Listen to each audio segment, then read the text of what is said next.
Hi, everybody. Ralph Sheheen and Jef Emig with you. Welcome to After the Checker Flag here on SupercrossLive.com.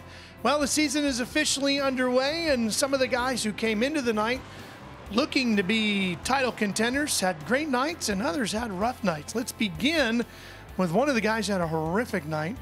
Eli Tomac started off good, didn't finish well. Well, he starts off fantastic. He was looked really great in his heat race and grabs the whole shot in the main event. And Tomac is kind of hot and cold with his starts. And I really felt that after the heat race that everything that he needed to win, I was like, okay, he's my pick. And he gets out there, I said, great, he's going to wheelie away with this. He won 9 races last year. He's going to fix that problem, and he's going to go out and win again. He's all out there by himself, and he makes a little mistake. Not a big mistake, just a little mistake. Goes down wrong. Has a problem with his riding gear and the clasp on his, on his riding pants. He has to stop to try to get that closed back up, so his riding pants don't go down. He goes back to 20th, and then he never really gets going again. He pulls off into the mechanics area. Seen him kind of shaking, one of his arms, his shoulders pulls off. Consequently, the rider who had the whole shot and was wheeling away makes a little mistake and finishes last. And that is not the way that you want to start a championship. Yeah, now he's 25 points down to the points leader, who we'll get to in a minute. Ken Roczen, the other massive story coming in. Some 350 days ago, he had a horrific crash here in this very stadium tonight. He's one spot short of making the podium, but he was the #1 qualifier today. And all in all, Jeff, I think this was a terrific night for Ken. Yeah, when you follow the story of Ken Roczen from 350 days ago, the injury,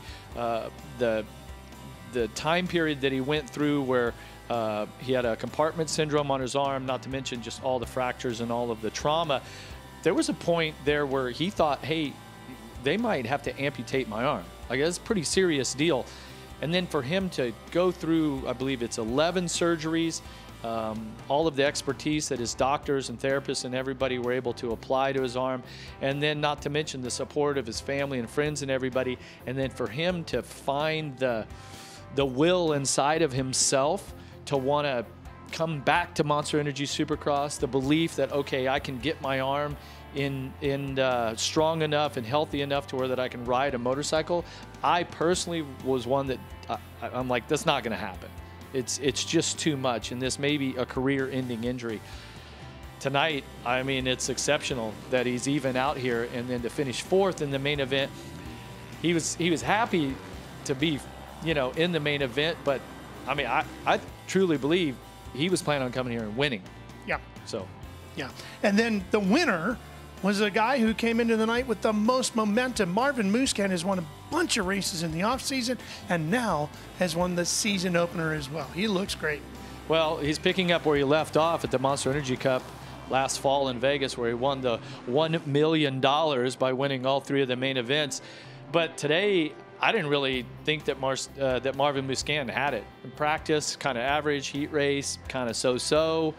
But in the main event, he started outside the top 5 and just worked his way forward, and was able to win the main event. I'm not going to say easy, but it was definitely calculated, and I don't think that he put a lot of risk into it. The other thing is that his training partner for a lot of years now, one of his training partners, Jason Anderson, he had a really good ride. And I think the difference between those 2 riders here tonight was that Musquin just had track position on Anderson. And Anderson was a couple positions behind him all the way as they came through the pack up until they were 1st and 2nd. So this thing may, next week I'm going to keep an eye on, can Anderson, can he stop Musquin? Can he flip that and put himself first? We'll see.